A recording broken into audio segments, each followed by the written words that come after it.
Hello, all student brothers and sisters.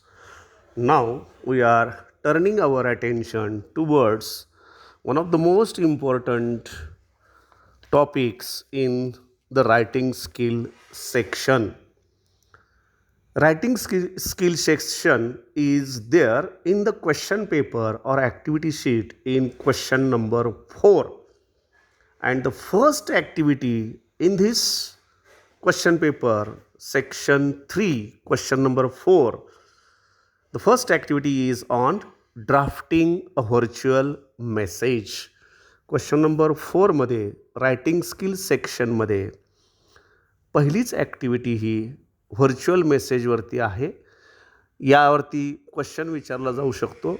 Draft a virtual message for 4 marks. 4 मार्क्ससाठी virtual message draft करणं. Drafting म्हणजेच writing. तुम्ही स्वतः हाताने लिहिणं, मेसेज लिहून तयार करणं, त्याला म्हटलेलं आहे ड्राफ्टिंग. अ व्हर्च्युअल मेसेज. व्हर्च्युअल म्हणजेच या ठिकाणी आभासी अशा अर्थानं तुम्हाला तो एक आभासी किंवा डिस्टंट कम्युनिकेशन म्हणून तुम्हाला मेसेज तयार करायचा आहे. Actually definition of virtual communication is given or described in the textbook. What is virtual communication? It is a mode of communication. हे एक माध्यम आहे कम्युनिकेशनचं. That includes the use of technology, की ज्यामध्ये टेक्नॉलॉजीचा वापर केलेला आहे. In this technology there is use of audio and video to communicate with people who are not physically present in front of you. जनसमुदायाशी संपर्क साधण्याकरता की जे लोक तुमच्यापासून दूर अंतरावरती आहेत त्यांच्याशी संपर्क साधण्याकरता व्हर्च्युअल मीटिंग किंवा व्हर्च्युअल मेसेजचं अरेंजमेंट या नवीन टेक्नॉलॉजीद्वारे केलं जाऊ शकतं. आपण कित्येक मेसेजेस किंवा आपण टी व्हीला सुद्धा पाहतो की व्हर्च्युअल मीटिंग मुख्यमंत्र्यांनी आपल्या मंत्रिमंडळाबरोबर किंवा जिल्हाधिकाऱ्यांबरोबर कोविड-19च्या संदर्भात मार्गदर्शन करण्याकरता किंवा माननीय पंतप्रधानांनी केलेली व्हर्च्युअल मीटिंग, मुख्यमंत्र्यांबरोबर सर्व राज्यांच्या मुख्यमंत्र्यांबरोबर केलेली व्हर्च्युअल मीटिंग हे आपण टी व्हीला लाईव्ह टेलिकास्ट पाहिलेलं आहे. व्हर्च्युअल याचा अर्थ की distant communication with the help of technology using audio and video equipments. It is called virtual communication. आता या ठिकाणी आपल्याला व्हर्च्युअल मेसेज तयार करायचा आहे. व्हर्च्युअल मेसेज हा तुम्हाला 4 मार्काला विचारला गेला जाणारा प्रश्न आहे. This activity will be ask for 4 marks in the writing skill section question number 4A. तुम्ही ड्राफ्टिंग व्हर्च्युअल मेसेज ही ॲक्टिव्हिटी सोडवू शकता किंवा त्याला इंटरनल ऑप्शन आहे, इंटरनल ऑर आहे, स्टेटमेंट ऑफ पर्पज, किंवा त्यालाही इंटरनल ऑप्शन आहे ग्रुप डिस्कशन. म्हणजे तुम्ही एकतर ग्रुप डिस्कशन ही ॲक्टिव्हिटी सोडवू शकता किंवा statement of purpose he activity सोडवू शकता किंवा रायटिंग अ व्हर्च्युअल मेसेज. या 3 विचारल्या जातात. तिन्ही विचारल्या जातात. कंपल्सरी तिन्हीही विचारल्या जातात. All 3 activities are asked compulsory. But out of 3 you have to solve only 1 activity. This is important. विचारलेल्या 3 पैकी एकच तुम्हाला जी सोपी वाटेल that you can write in a perfect manner. You may select any one of 3 activities that are asked in activity sheet. So let us see some points related to drafting a virtual message. Here are some points taken from the textbook. While points to be remembered that while drafting a virtual message लिहित असताना points लक्षात ठेवण्याचे. While drafting or writing the body of the message, the following points are to be kept in mind. Only the important details should be written. या मेसेजमध्ये तुम्ही important details फक्त लिहायचे आहेत. जास्त महत्त्वाचे पॉईंट्स किंवा मुद्दे लिहायचे आहेत या ठिकाणी. No new information should be added. नवीन माहिती या ठिकाणी आपण ॲड करू शकत नाही. ही महत्त्वाची अट आहे.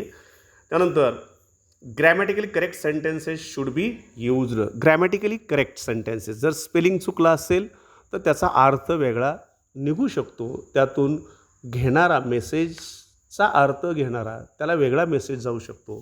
त्यामुळे ग्रॅमॅटिकली करेक्ट अपेक्षित आहे लेखन करणं. Indirect or reported speech should be used.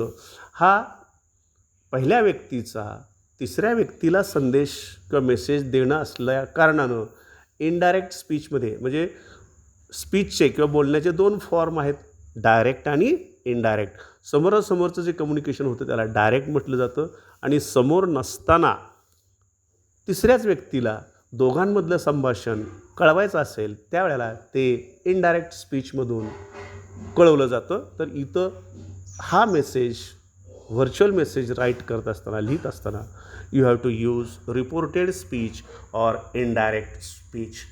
Then message should be written in simple language and without any abbreviations. While writing this message, you have to use simple language that reader should not face any difficulty in understanding. That is important. And without any abbreviation or short form. तुम्हाला माहीत असणारे short form तुम्ही वापरायचे नाही तिथं. का? कारण त्या शॉर्ट फॉर्मचा तसाच अर्थ तो स्वीकारेल असं होऊ शकत नाही. That's why you should not use short form or abbreviations. Check your message before you submit and send. परत एकदा चेक करणं गरजेचं आहे की तुम्ही मेसेज कळवण्या अगोदर. Be friendly and polite. अगदी फ्रँक मनाने किंवा फ्री माइंडने तुम्ही तो मेसेज पाठवायचा आहे आणि पोलाइटली, नम्रतेनं पाठवायचा आहे.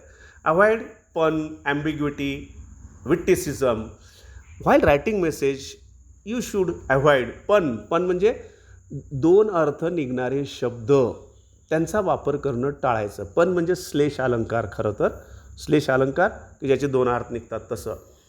ॲम्बिग्युटी, द्विधावस्था निर्माण करणारे. विट्टिसिझम म्हणजे बौद्धिक चातुर्य असणारे काही शब्द असतात, चालाकीचे शब्द की ज्या शब्दांचे अनेक अर्थ निघू शकतात, असे बुद्धिचातुर्याचे शब्द त्या ठिकाणी वापरायचं टाळावं. In short, words that would create confusion or chaotic situation.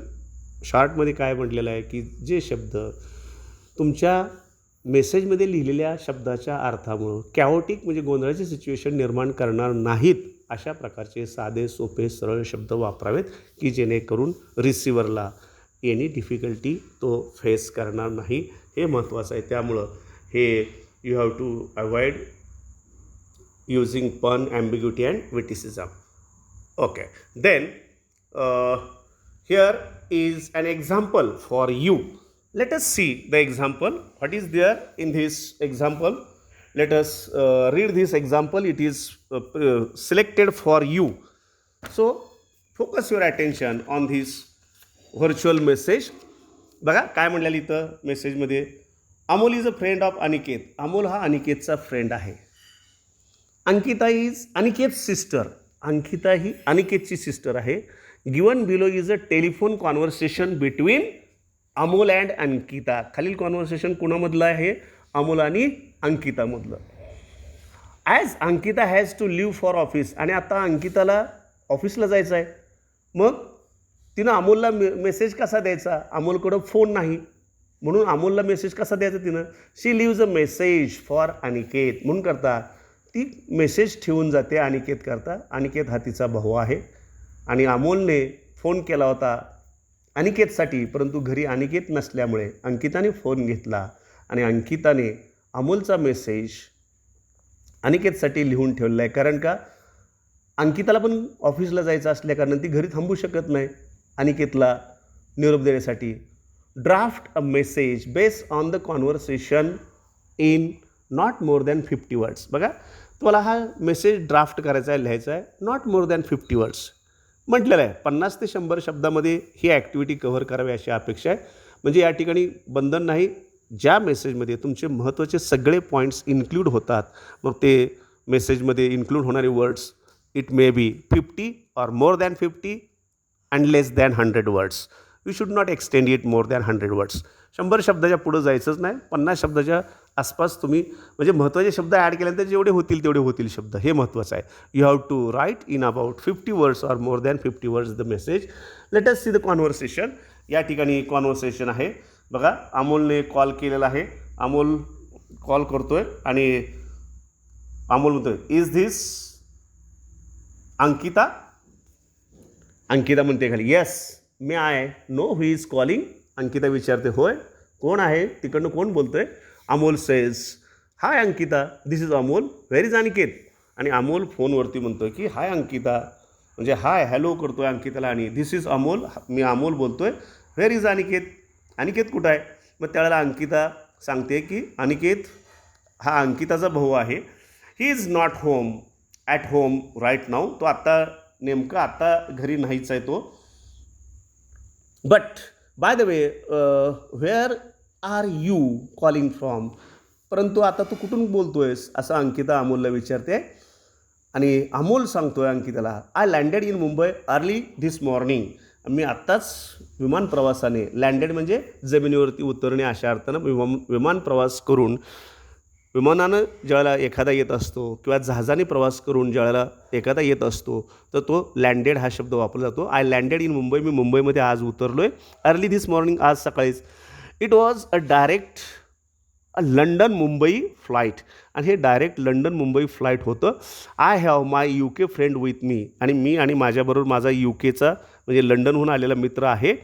And we plan to proceed to Delhi this evening, आणि आज आम्ही संध्याकाळी आमचं प्लॅनिंग आहे दिल्लीला जाण्याचं. I wanted to meet Aniket before that, आणि आज मी दिवसभरासाठी मुंबईत असल्याकारणानं मला अनिकेतला भेटायचं आहे. We are staying at Grand Regency Bandra, आणि आम्ही आज विमानतळावरून direct we are staying at Grand Regency. Grand Regency हे हॉटेलचं नाव आहे. तर बांद्रा या ठिकाणी असलेलं ग्रँड रिजन्सी या हॉटेलमध्ये आम्ही थांबलेलो आहोत. तर हा निरोप अनिकेतला दे, असं अमोल अंकिताला सांगतोय. त्यावेळेला अंकिता रिप्लाय काय देते बघा. Ankita says, Ankita, Aniket should be back home by 11. आणि अनिकेत तो साधारण 11च्या दरम्यान घरी येईल, तर त्या दरम्यान मी नसेन असं सांगते.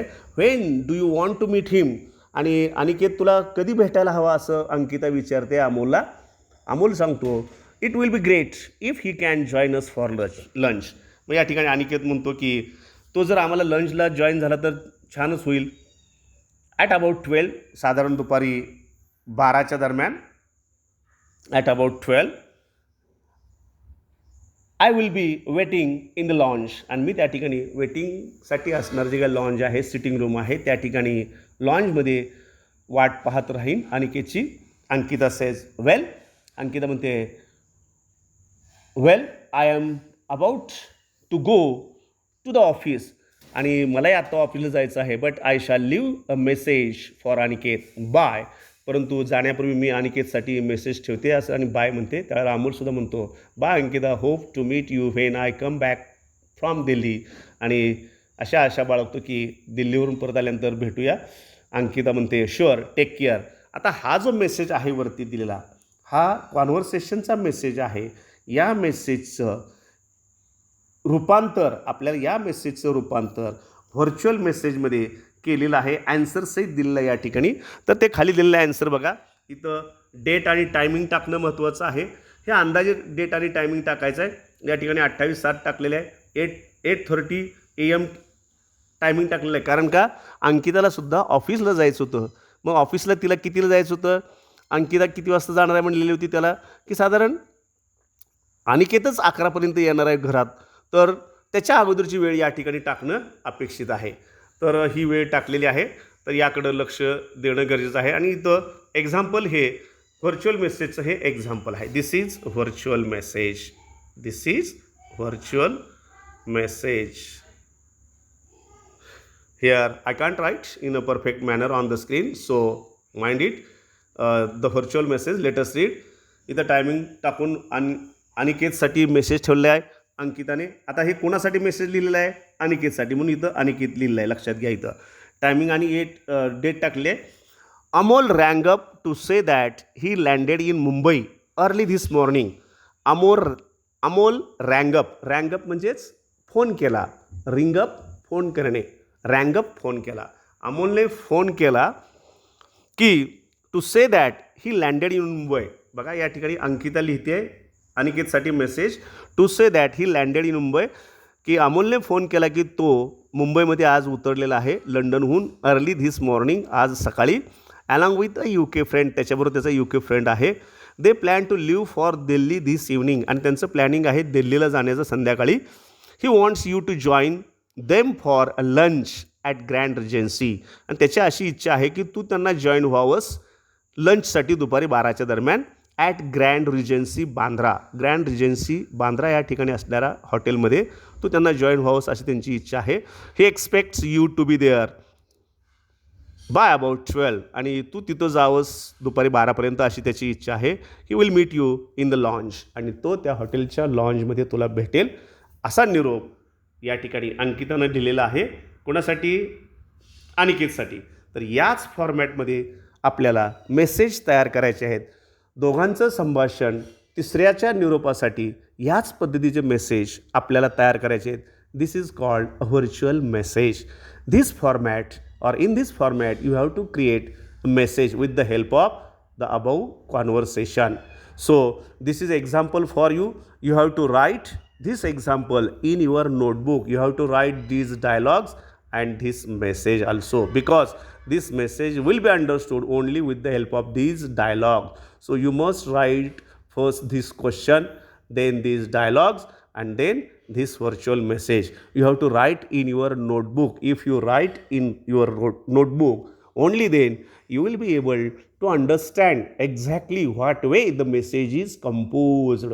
कशा पद्धतीने मेसेज कंपोज केलेला आहे हे तुमच्या लक्षात येईल. हा मेसेज तुम्ही तुमच्या नोटबुकमध्ये राईट डाऊन करायचा आहे. तर हा महत्त्वाचा मेसेज किंवा कंपोजिशन या ठिकाणी आपण आपले बोर्डाच्या प्रश्नपत्रिकेतले 4 मार्क कंप्लीट करत आहोत. हे महत्त्वाचं आहे, लक्षात घ्या. तर याच्यासाठी तुम्हाला दुसरं एक एक्झाम्पल दिलेलं आहे आणखी. तर हे एक्झाम्पलसुद्धा इथं सुद्धा एक मेसेज आहे, संवाद आहेत या ठिकाणी सुद्धा. तर हे संवाद वाचायचे, यावरून इथं लिहिलेला मेसेजसुद्धा वाचायचा, आणि या मेसेजमध्ये या संवादाचं डायलॉगचं ट्रान्सफॉर्मेशन मेसेजमध्ये कसं केलेलं आहे याचं एक्झाम्पलसुद्धा तुमच्या वहीमध्ये लिहून काढणं अपेक्षित आहे. हे व्यवस्थित लिहून काढलं तर तुमचं 4 मार्काचं प्रिपरेशन झालं, हे लक्षात घ्या. मी तुम्हाला अगोदरच सांगितलं की ही ॲक्टिव्हिटी, या ॲक्टिव्हिटीबरोबर इतर दुसऱ्या 3 ॲक्टिव्हिटी विचारल्या जातात. तुम्हाला तिन्हीच्या तिन्ही लिहायच्या नाहीत, हे लक्षात ठेवा. This is very important. This activities is asked in section 3 writing skills, question number 4A. Question number 4A मध्ये पहिली ॲक्टिव्हिटी व्हर्च्युअल मेसेजची असेल, दुसरी ॲक्टिव्हिटी त्याला म्हणजे इंटर्नल ऑर आहे, स्टेटमेंट ऑफ पर्पजची आहे, आणि त्यालाच इंटर्नल ऑर. तिसरी ॲक्टिव्हिटी आहे ती ग्रुप डिस्कशन. या 3 ॲक्टिव्हिटीपैकी तुम्ही कुठलीही एक लिहू शकता. I think this is the most easy activity for you to write virtual message, and this activity will give you 4 out of 4 marks. Mind it. So I hope that you should focus your attention on preparing virtual messages. And the example, fine example of preparation of virtual message is already given here.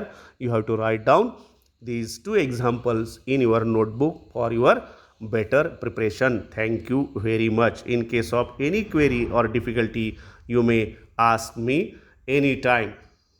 Okay, is there any difficulty? Then you may directly call me. Thank you very much. Have a nice time.